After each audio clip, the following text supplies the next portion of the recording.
Blood and Briar, Chapter 7, Orphan. Derek Lesson was adopted by the devils who made the world. When the devils had their fun, Derek Lesson was abandoned, left for dead, adopted again, and given a genuine home for the first time in so many years. Derek Lesson's first lesson to learn in life was death. Death comes to the child often as a child's first kitten, puppy, or goldfish. Crushed or starved by accident, the youth heartbroken at the loss. Mother consoles, and father makes it a lesson in being responsible for another life. For certain, one would have to ask, but where were the parents?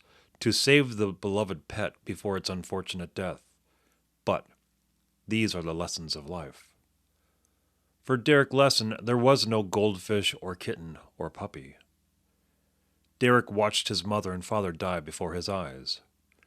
He was stirred awake by the sound of the floor outside his bedroom door popping and creaking as someone crept past. Mother's worried voice in the dark brought him out of bed. She was trying to wake father.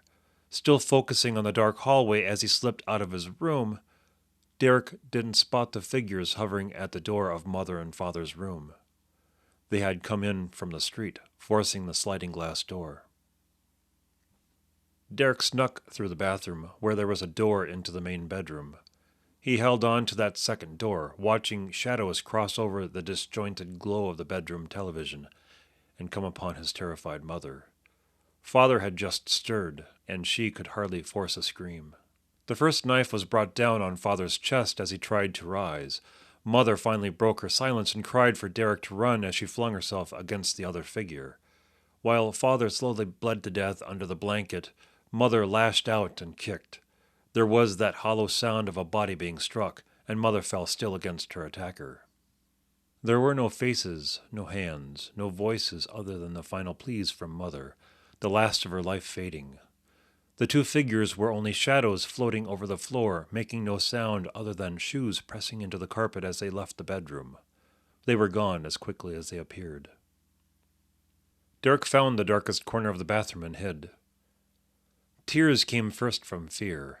Urine grew cold against his skin, so rigid from terror that he wet himself rather than walk out and expose himself to attack. His body eventually ached from the clenched fists and held arms. Tears came from the realization of what had just happened. Tears came without control or hesitation. His whole being contorted from the sobs until he could no longer bear the pain from the effort. Please don't cry. The voice of a child's madness of grief held imaginary hands of spirit to his cheeks. He looking through into the dark with bleary eyes, the lights popping across his sight, from his growing exhaustion outlining the face of his mother. The phantom light hesitated, then smiled. It will be all right. He watched their bodies grow cold, his hands and face stained with their blood as he held them close. He didn't dare turn the lights on, an act that could bring the shadows back out of the thick red stains. Only with the sunrise through the bedroom window was the extent of the brutality exposed. To be young enough to cry and old enough to understand the magnitude of death, afterward there was no more childhood. In his teens there were many schools. He was always the grim shadow in the back of the classroom or gymnasium, the glum mute who never contributed to class. He was counseled, once a week, in an empty classroom, the art room, or study hall. None of the other kids knew why he was counseled, aware of it only from overhearing the teachers talk about it, and the gossip. No one knew why he had no parents. Derek wasn't involved in the school enough for many to care to ask. Rarely in a school long enough for the mystery to matter. Troublemaker, troubled youth, outsider, there was no sentiment among the school authorities to keep him from swift expulsion for the slightest infraction. He was nothing special, with poor grades and contempt for the likes of sports or band, and most certainly contempt for authority of any shape. At times, a school board was told of how Derek was witness to the double murder of his parents. Whether or not they told the principal or teachers was of no matter. They cycled Derek out as quickly as they could. No matter the horror the boy had already been through, There were few sympathies from the community at large, eager to defend itself from the likely future hazard. Broken boys become broken men. Broken men become the horror of the world. In rare fits of temper, Derek told absurd stories of being a child spy, a member of some secret society or gang, running from the law as a criminal mastermind or on secret assignment from a secret government organization.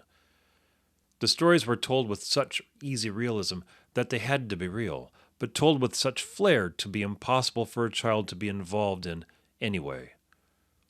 These stories had a double purpose. Derek was keen to watch his audience while telling each of these ridiculous adventures, drawing conclusions on the character of his listeners by the reaction. The true idiots were the ones who immediately shrugged the stories off as lies, but only because it was the likes of Derek Lesson who told them. The partial idiots were eager to believe, if only to easily explain the mystery surrounding Derek Lesson's life. Derek gained nothing in these observations or in manipulating the people around him, simply a matter of passing off his boredom and expanding on his growing contempt for what was false through those so eager to believe. As the case of his parents' murder grew colder and colder, the kids laughed harder and harder at Derek's absurd stories, which became jokes to children growing into adolescence. His teachers were no less horrified. His stories got him into bigger trouble as he was being held accountable for his lies. Then he stopped telling them. There was a connection between the lies and the mystery of his mother and father's death. That moment he understood there was no solution to the murders. Mother and father were hardly citizens of merit. Father was a car mechanic and mother was a bookkeeper. Neither profession granted them riches, and never would have. The teachers who knew better were concerned more that Derek stopped telling the stories. So many had been honored with Derek's lies between his 15th and 17th birthday, hundreds in fact. When Derek stopped his stories, he stopped talking completely. Thereafter, he was branded as antisocial, manic, or unstable, and was counseled for it for fear of some latent secret rage boiling under the surface. Broken boys, broken men, fear of potential beasts.